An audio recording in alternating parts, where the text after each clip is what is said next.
Bismillahirrahmanirrahim. Atas nama Allah Tuhan semesta alam, yang Maha Pengasih dan Penyayang. Membedah esensi dan eksistensi proklamasi bangsa Indonesia. Proklamasi adalah dua kalimat syahadah yang nyata bagi bangsa Indonesia. Proklamasi. Kami, bangsa Indonesia, dengan ini menyatakan kemerdekaan Indonesia.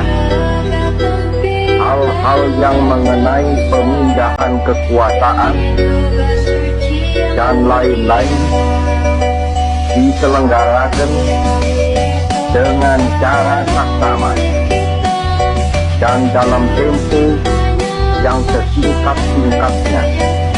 Jakarta, 17 Agustus 1945, atas nama bangsa Indonesia, Soekarno, Hatta.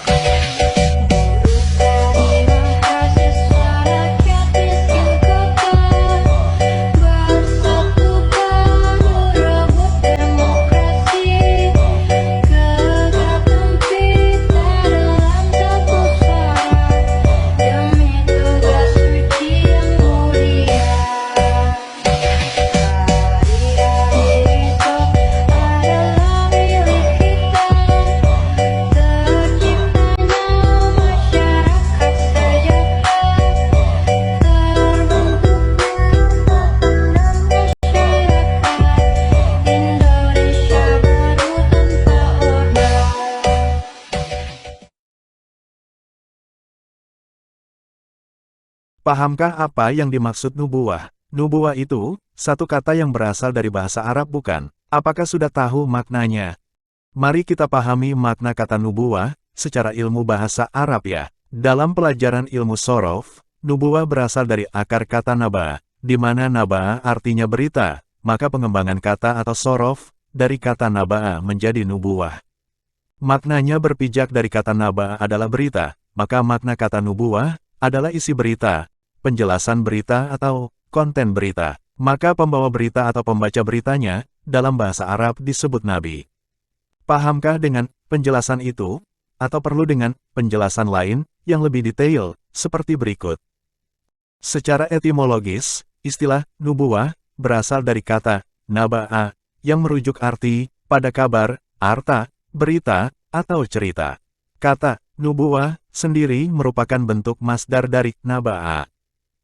Nubuwah adalah pengembangan kata, atau sorof dari akar kata naba, maka maknanya akan merujuk dari kata berita. Maka secara sederhana dapat dipahami kata nubuwah adalah konten atau isi berita, atau rangkaian kalimat dalam upaya menjelaskan berita.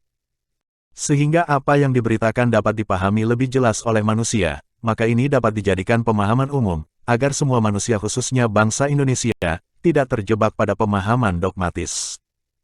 Sampai di sini dapat dipahami, makna kata nubuwah ya. Atau kita ulang, dalam ilmu sorof, kata nubuwah asal kata dari naba'a. Naba'a artinya berita. Maka nubuwah adalah isi berita atau konten berita. Maka pembawa atau pembaca berita adalah nabi.